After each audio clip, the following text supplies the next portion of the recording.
amigos televidentes, continuamos con Cerrando la Noche y como es costumbre ya a partir de esta hora conversamos con nuestros invitados. En la noche de hoy pues es grato conversar con Juan Alberto Liranzo, quien es abogado. Con él vamos a tratar pues temas relacionados a lo que tiene que ver con el ámbito internacional. Recordemos que ya desde hace tiempo la República Dominicana no es una aldea.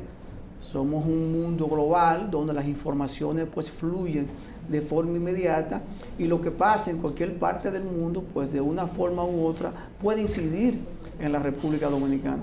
Lo que pasa en Estados Unidos, en Medio Oriente, precisamente este conflicto pues de una forma u otra incide en lo que es el alza de los precios del petróleo, de los commodities, ese tipo de cosas. Y para ello vamos a dar la buena noche y la bienvenida a nuestro invitado. Juan, adelante, buenas noches. Muchísimas gracias, muy buenas noches, muchísimas gracias por la invitación y por permitirme compartir con ustedes en este espacio. Con Juan, nosotros tenemos un programa pendiente que no se va a desarrollar hoy, vinculado a temas relativos al derecho, porque Juan es doctor. El derecho de la identidad de género, que generó un debate. La identidad de género, el tema de las tres causales. Podemos sacar un tiempito si usted quiere, todo eso está en carpeta para una próxima presentación tuya. Yo no sé si un debate o una conversación con opiniones divergentes. Pienso que por ahí anda la cosa. Sin embargo, a mí me gustaría que tú nos cuentes tu visión respecto a las políticas que la administración norteamericana ha estado implementando, sobre todo a los gobiernos que ellos llaman no amigos.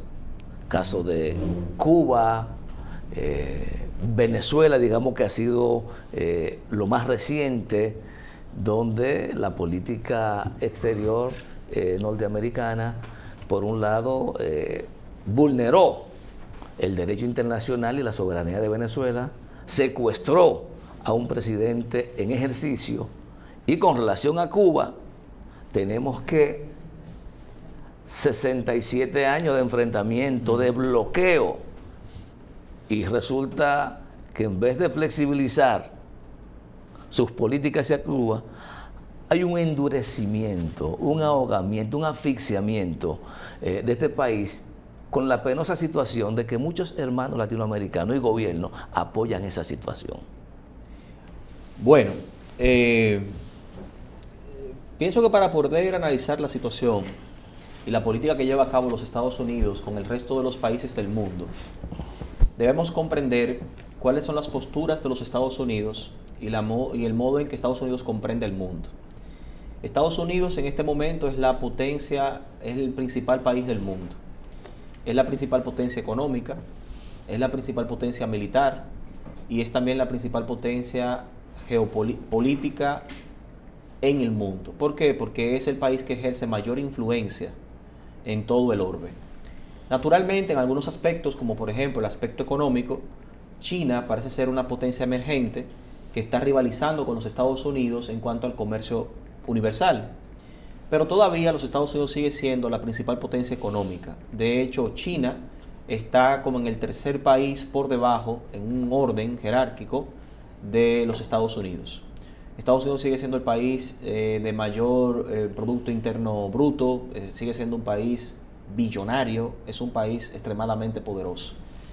También Estados Unidos es el país militarmente más poderoso, porque Estados Unidos tiene las Fuerzas Armadas, primero, más extendidas en el mundo. Es el país que tiene más bases militares extendidas en el mundo, lo que le permite tener presencia militar en el mundo. Por ejemplo, en el Caribe, Estados Unidos tiene la base militar de Guantánamo en Cuba, por ponerle un ejemplo. Pero Estados Unidos tiene asentamientos militares en prácticamente todo el mundo. Hay otros países que también tienen asentamientos militares, pero no se comparan con los Estados Unidos. Por tanto, desde ese punto de vista, Estados Unidos es básicamente un imperio que ejerce una influencia en todo el mundo. Estados Unidos también se ha cuidado a la hora de tener que firmar acuerdos, ya sea regionales, multilaterales o internacionales, que lo puedan comprometer con sus políticas respecto a un sinnúmero de temas. Por ejemplo, el tema de los derechos humanos. Estados Unidos es un país que, aunque habla de los derechos humanos, no firmó el acuerdo de los derechos humanos que han firmado otros países. Por tanto, no lo compromete directamente con el cumplimiento de estas prerrogativas de derecho internacional. Así es Estados Unidos. Esa es la visión que tiene Estados Unidos del mundo. Evidentemente, las posiciones políticas de los Estados Unidos parten fundamentalmente de intereses económicos, sobre todo de cómo se administra la energía en el mundo. Venezuela es el país que quizás produce más petróleo en toda Latinoamérica de todos los países latinoamericanos. Venezuela es un país extraordinariamente rico en recursos naturales. Venezuela, cuando en el mundo se acabe el petróleo, habrán 5 países que todavía tendrán petróleo para darle al mundo, y entre esos 5 países está Venezuela. Para que tengamos una idea de la cantidad de petróleo que produce Venezuela. Y hay que recordar que el petróleo es un recurso natural no renovable. Se dice no renovable porque el petróleo se renueva, pero con muchos miles de años para poderse renovar, para que la tierra pueda producir petróleo. Entonces, tomando eso en cuenta, se plantea que el petróleo es un recurso no renovable. Entonces, y allá, en el conflicto que actualmente tenemos en el Medio Oriente, también tenemos que recordar que allí hay algo que se llama Golfo Pérsico. El Golfo Pérsico es básicamente una gran masa de agua donde se produce en grandes cantidades petróleo y gas. Y que el estrecho de Hormuz es el estrecho por donde sale y se comercia ese petróleo. Se dice que el 20% del petróleo del mundo pasa por el estrecho de Hormuz, para que ustedes tengan una idea de la importancia estratégica económica que tiene esta región. Contextualizando esto, pues, vamos a ver cómo se posiciona Cuba y qué tiene que ver Venezuela en los intereses geopolíticos norteamericanos. Cuba, en el año de 1959, era un país que estaba gobernado por una dictadura llamada de Fulgencio Batista. Pero además, Cuba tenía esta dictadura aliada a mafias en Cuba. En Cuba había mafias, habían cárteles, había prostitución, había juego, había mafias que operaban en Cuba, y también habían oligarquías económicas que representaban los intereses estadounidenses en Cuba.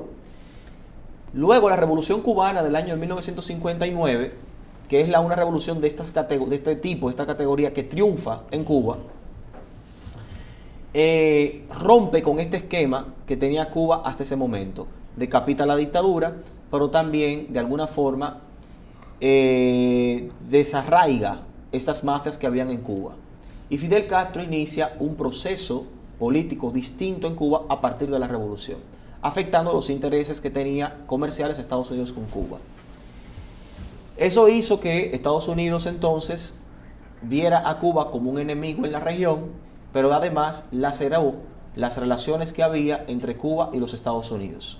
Como en ese momento teníamos un mundo bipolar, porque habíamos pasado de la Segunda Guerra Mundial, y a partir de la Segunda Guerra Mundial el mundo se dividió en 2 grandes potencias. Ustedes recordarán la llamada reunión de los 3 grandes, donde estuvo Stalin, Roosevelt y Winston Churchill, que sentó las bases para el modelo internacional político que tenemos actualmente.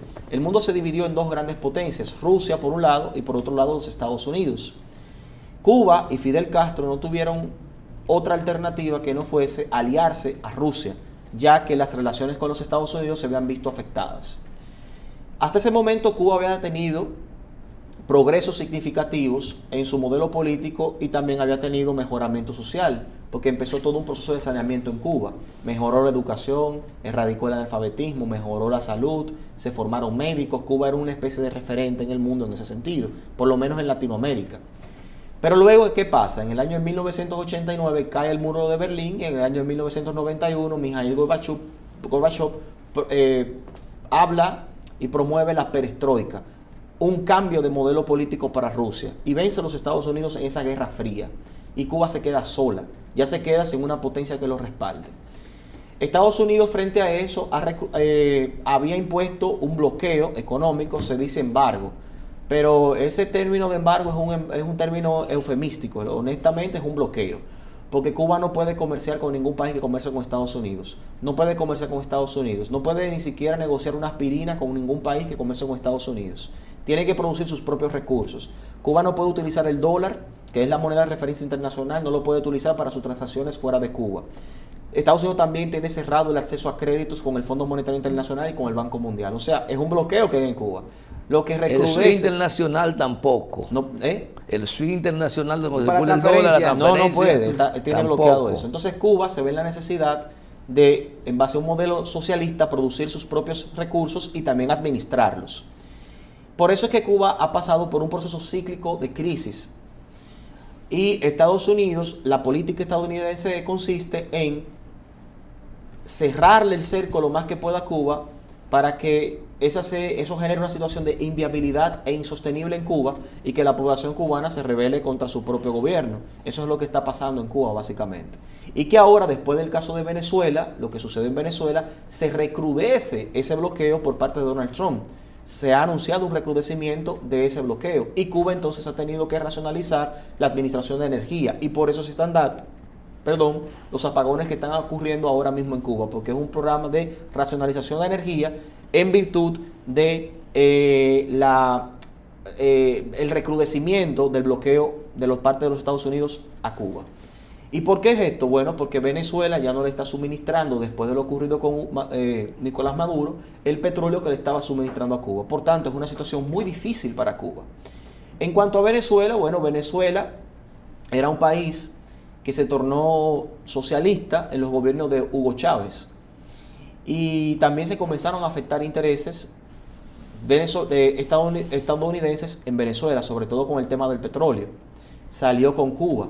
Era entonces creando como una familia socialista que se estaba desde Hugo Chávez. Era el gran miedo que tenía de hecho Estados Unidos de que Latinoamérica se pudiera unificar como una gran Colombia, como le llamaba Simón Bolívar, y que esto afectara los intereses económicos que tenía Estados Unidos con Latinoamérica. Hugo Chávez, debilitado el liderazgo político de Nicolás Maduro, se le hace un expediente a Nicolás Maduro de narcoterrorismo, que todavía está por demostrarse. Parece que hay algo de cierto en todo esto. Y entonces, en base a esa acusación, Estados Unidos irrumpe en Venezuela, extrae el presidente y se lo lleva en condición de descartado hacia los Estados Unidos. Pero ha dejado la misma estructura de gobierno que había con Nicolás Maduro, cosa que llama un poco la atención, porque se supone que era todo una cartera de acusados que había con este caso del narcoterrorismo. Se llevaron solo a una persona. Entonces, había que ver en qué va a parar esto. En Venezuela, la Constitución venezolana prescribe que cuando el presidente de Venezuela ya no puede ejercer la presidencia por una situación de causa mayor, se da un plazo, creo que de 3 meses, para que haya elecciones en Venezuela y se elija un nuevo gobierno. Bueno, pues ese plazo ha sido sobreseído, no se sabe hasta cuándo va a durar esta situación de cosas. Pero lo que les correspondería en el marco de la legalidad en Venezuela es que haya unas elecciones para elegir un nuevo gobierno. Pero Estados Unidos mantiene un control de Venezuela y esas elecciones están por verse. Todavía no se sabe cuándo van a ser esas elecciones que prescribe la Constitución. Por tanto, en América lo que hay básicamente es una política de control de Latinoamérica por parte de los Estados Unidos con este tipo de acción. Y por último, en el Medio Oriente, bueno, yo les decía que allí está el Golfo Pérsico. Este conflicto que hay con Estados Unidos, Irán y Israel se remonta incluso al año de 1979, que fue cuando ocurrió la llamada Revolución Islámica. La Revolución Islámica convirtió el modelo político que había en Irán en un modelo teocrático, la República Islámica, y que era un país, Irán, que estaba tradicionalmente relacionado a los Estados Unidos, pero que a partir de la Revolución Islámica en el año de 1979, pues esas relaciones se ven afectadas con respecto a los Estados Unidos. Luego, la cosmovisión que tiene Irán en este modelo político, el que actualmente prima allá, es que se pueda orquestar en la región algo así llamado un Estado Islámico, que abarque incluso el territorio de Israel. Por tanto, ellos no reconocen legalmente el Estado de Israel que se funda en el año de 1948. Y ya por ahí comienza a encrisparse más bien las relaciones entre Israel e Irán. Irán no reconoce a Israel como Estado. Israel tiene que defenderse frente a un afán expansionista por parte de Irán, quien apoya además grupos terroristas como Hamas, por ejemplo, en Cisjordania y en la Franja de Gaza, que están allí radicados. Entonces esto tensa las relaciones entre Israel e Irán. Pero por otro lado, Irán viene experimentando con armamentos nuclear. Y Obama en el año 2015 hizo un acuerdo nuclear con Irán. Sin embargo, en el gobierno de Donald Trump retira a los Estados Unidos de ese acuerdo y comienza a forzar para que Irán renuncie a sus pretensiones nucleares. Bueno, Estados Unidos entra en el conflicto sencillamente porque Estados Unidos en su argumento quiere controlar el afán armamentístico nuclear de Irán, lo que le conviene a Israel porque eso garantiza la seguridad para Israel. Y por otro lado, Irán quiere y lucha por la hegemonía política y económica de la región, y eso implica incluso afectar los territorios de Israel. Entonces es un conflicto bastante complejo que hay en el Medio Oriente. A mi modo de ver, en el fondo, Estados Unidos quiere la estabilidad de la región, pero fundamentalmente para garantizar el comercio de petróleo del Golfo Pérsico y ese 20% del petróleo que se comercia a través del Estrecho de Hormuz. Pero Juan Alberto, ¿estabilidad o control? Porque estabilidad se puede construir sin agredir a nadie. Ellos le llaman estabilidad, pero evidentemente es control, tener un control y sometimiento. Y su gran aliado es Israel. Pero eso, ahí voy. Los ojos de Estados Unidos en Medio Oriente es Israel. Incluso es el país con mejor tecnología, mejor armamento, mejor ejército. Y ahora con este conflicto, fíjate que prácticamente todos los cañones están puestos para atacar a Israel. Sí. Tal vez le atacan a Estados Unidos porque parte, pero en realidad ellos quieren hacerle mella a ese Israel. Sí, de hecho es la rivalidad histórica que hay. Claro. Irán e Israel. Recuerden que hace 8 meses, a propósito del conflicto Israel-Palestina, Israel bombardeó Irak. Recuérdense de eso también, hace 8 meses, con apoyo de Estados Unidos. Había una especie de guerra de las sombras y realmente es un conflicto que, vuelvo y digo, se remonta es complejo. Al año de 1979 con la Revolución Islámica. Luego en el año de 1948 se funda el Estado de Israel, luego la Revolución Islámica en el 79. Irán no reconoce a Israel como Estado, pretende que Irán debe ser parte de un Estado islámico controlado por Irán. Y ahí hay un problema, un conflicto de tipo geopolítico y económico por lo que hemos visto, por lo que hemos dicho. Israel no reconoce a Palestina como Estado, pero como es más fuerte, está venciendo prácticamente en ese aspecto. Pero vamos a la pausa para continuar con esta interesante conversación con Juan Alberto Liranzo. De vuelta con Cerrando la Noche, esta interesante conversación con Juan Alberto Liranzo.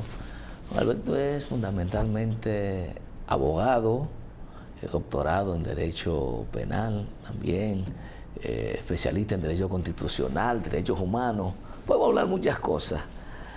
Y yo creo que el tema del derecho internacional, que en mi perspectiva, creo que todas las reglas de derecho se han ido a la soberana M con esta situación que vive el mundo, donde no importa que usted tenga razón o no, si eres de lo mío y tengo fuerza, yo te apoyo.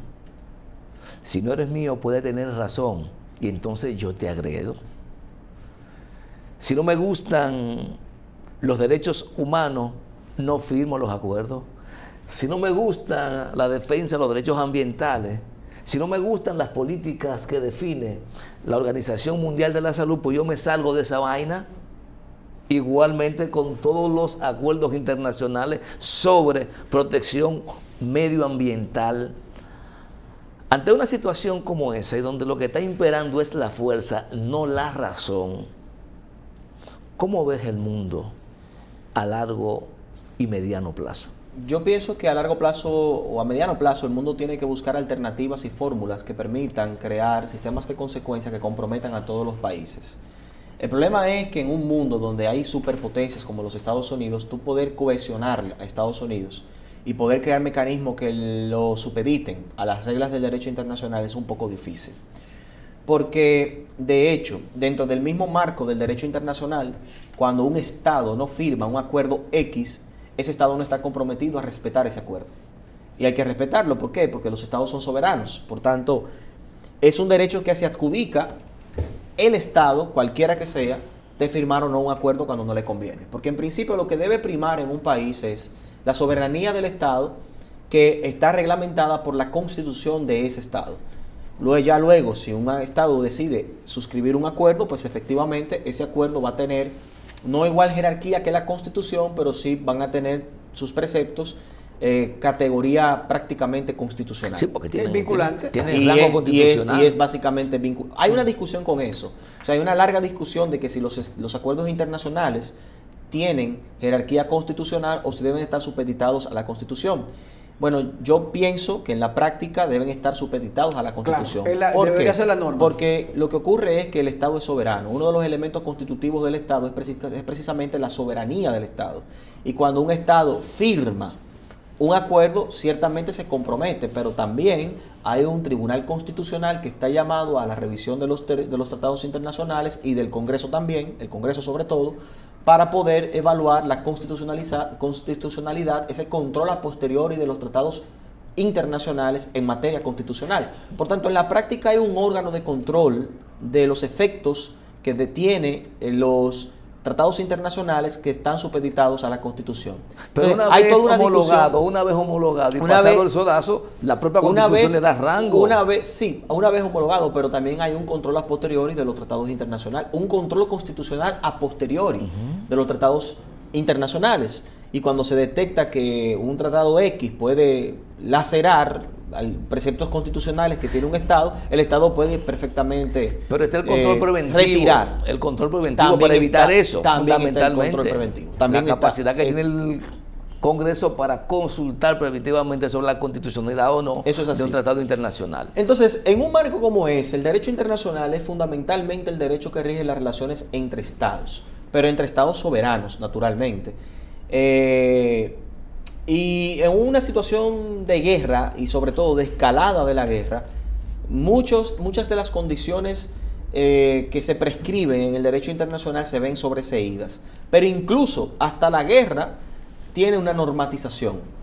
A mi modo de ver, Estados Unidos con respecto a Irán, lo que está pretendiendo ejecutar, por lo menos en el discurso, es una especie de guerra preventiva. Existen guerras preventivas, que es cuando un Estado inicia el ataque, pero con el propósito de prevenir un mal mayor. En este caso, el armamento nuclear de Irán. Entonces, como una forma de prevenir el armamento nuclear que ponga en riesgo la región, Estados Unidos interviene en base a sus propios intereses. Por tanto, en la lógica de los Estados Unidos hay un poco de eso, hay un poco de guerra preventiva que también está estipulado en el derecho internacional. Pero no sé si guerra preventiva, porque como tú recordarás, este ataque se da dentro del marco de un proceso de negociación que tiene Estados Unidos. Sí, pero Estados Unidos le dio 10 días a Irán para referirse con respecto a un tema y no lo hizo. Bueno, tú estás negociando. El hecho de que tú me emplaces en 10 días no te da derecho a agredirme. Y yo creo que uno tiene que poner también las cosas en contexto. En principio ningún Estado tiene el derecho a agredir a ningún otro Estado. Y eso es lo que estamos viendo. Pero lo cierto es que en la doctrina y en el derecho internacional existe eso, la guerra preventiva. Y la guerra está perfectamente reglamentada. Pero es que no puede haber, y sobre todo en este caso, fíjate que excepto los aliados norteamericanos, algunos, porque no todos, han condenado el ataque y la vulneración, el rompimiento de la confianza que se está dando en el mundo. Han condenado el ataque, es cierto, pero por ejemplo China, que debe ser una opinión de mucho peso. Sí, claro que sí. China lo que ha hecho es básicamente un comunicado, condenamos el ataque, pero también ha dicho lo que queremos es que no se interrumpa el proceso económico. En pocas palabras, hagan lo que ustedes quieran, pero garanticen. Sin afectar la parte económica. Sin afectar la parte económica. Pero ¿qué puede hacer otro país si no es un comunicado? Eso no es una guerra en la que China se ve interesado más allá de sus intereses económicos, ni Rusia tampoco. Ninguna otra potencia. Entonces, visto desde esa óptica, cada país está jugando sus propios intereses. Son intereses geopolíticos. Pero eso no legitima. Desde el punto de vista legítimo, si usted me pregunta a mí, yo soy una persona un poquito soñadora. Yo pienso en que debe llegarse el momento en que el mundo vive en paz, todos nos respetemos, los estados se respeten mutuamente y no haya guerra. Pero esa es mi visión utópica del mundo. Lo cierto es que ha habido guerra desde que la humanidad es humanidad hasta nuestros días. Y va a seguir habiendo guerra, ¿cómo se va a llevar? Es lamentable. Pero también hay un tema. ¿Quién es que define que es malo que Israel tenga armas nucleares y es bueno que Estados Unidos sí, lo tenga. Puede haber un poco de... puede haber, ahí voy. ¿Quién te lo define? Es complicado.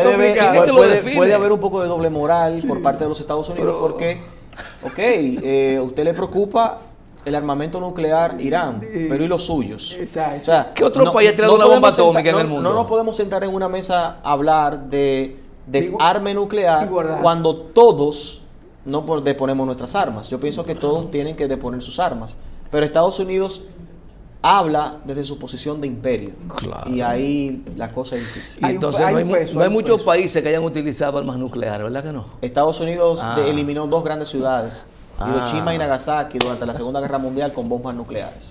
Y es un antecedente que la humanidad no quiere volver a repetir. Estados Unidos tiene un poder tan grande desde el punto de vista militar que está en capacidad de liquidar la raza humana si así se interesara por hacerlo con su armamento nuclear. Bueno, que Dios ilumine la cabeza de los hombres y de los líderes del mundo y que esto nunca suceda.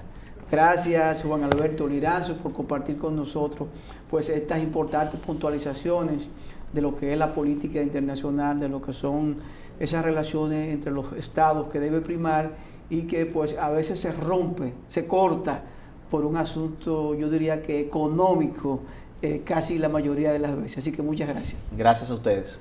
Señores, despedimos al abogado Juan Alberto Liranzo, pues experto, como ustedes pudieron ver, en esto de política internacional y de geopolítica, y sobre todo pues con harto conocimiento de pues derecho penal y derecho constitucional.